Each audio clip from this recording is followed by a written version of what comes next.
Hi guys, welcome back. So Typhoon Hagibis blows away England versus France and New Zealand Italy. What a disappointment. Leaves a big hole in our weekend, and I do hope those other games, the Ireland game and the Scotland game, go ahead.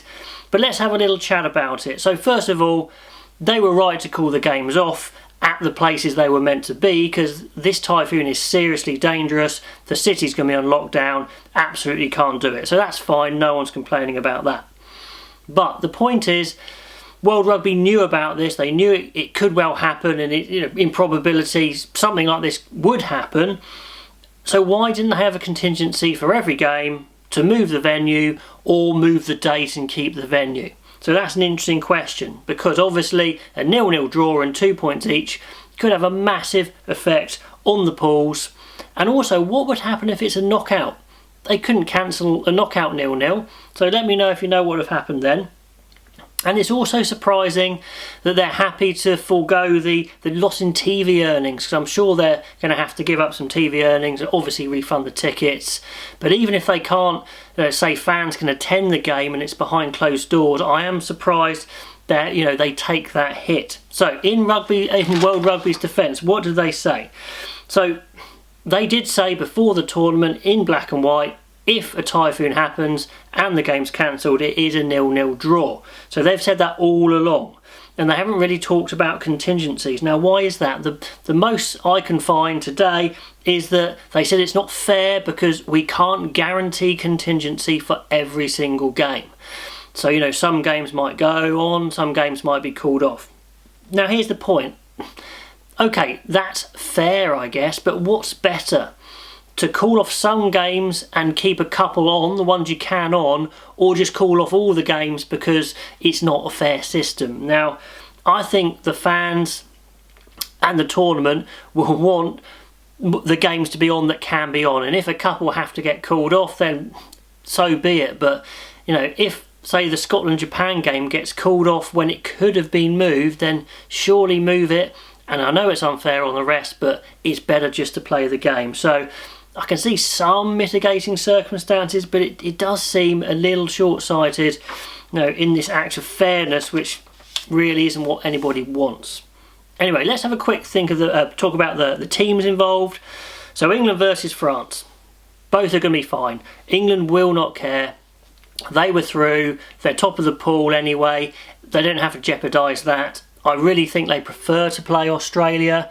Like I mentioned before, I agree. Not that Australia are a bad team, they're very good and they could win. It's just I think Wales know England very well and they seriously raise their game for England, even more than normal.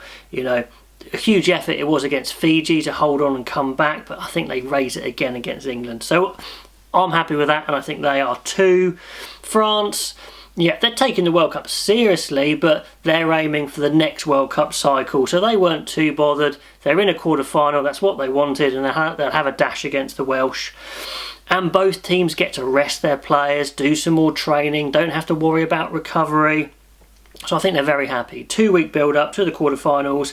I think England have jetted off to their training base already to get ready. They're happy. And New Zealand are the same. They don't need any more games. They're ready to rock and roll, get some guys back fit. Maybe they wanted Brodie Retallick to get a game in, but still, people could have got injured, so they're happy. Who's not happy? Well, Italy. Italy are really not happy. In fact, they're seething. And if I got this right, and I do hope I did, New Zealand were on 14 points, South Africa 15 going into that game, Italy 10. So in the crazy unlikely scenario that Italy beat New Zealand with a bonus point and deny them any bonus points, I believe they would have gone through. That sounds very fanciful, but red cards happen, and as we see in this World Cup, they will happen more often than any other. So one red card and a yellow card, or 2 reds or something, and that could have happened. And also it denies them the chance to play New Zealand, to go out in a blaze of glory.